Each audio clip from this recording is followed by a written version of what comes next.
Die Triceratops het tussen 6 en 12 ton geweeg en kon tot 9 meter lank word. Die Pachycephalosaurus het 'n groot beenagtige koepel op sy kop gehad om hom teen roofdiere te beskerm. En die dinosaurus het visse in sy bek gevang amper 100 miljoen jaar gelede. Die vreesaanjaende T-Rex is ook hier te sien. Die karnivoor het tot 250 kg vleis per dag verorber. Die Dinos Alive uitstalling by die ou Pretoriaanse skougrond beloof om die hele gesin iets van die oerdiere te leer. Een van die dinosourusse het ek regtig 'n groot tande gehad, maar hy's 'n planteter. Ek het geleer dat party dinosourusse is dalk baie groot, maar hulle is harmless. Skoolgroepe is ook welkom en kinders word onder meer op 'n begeleide toer geneem.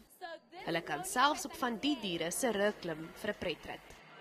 Meeste van ons dink is 'n fabel.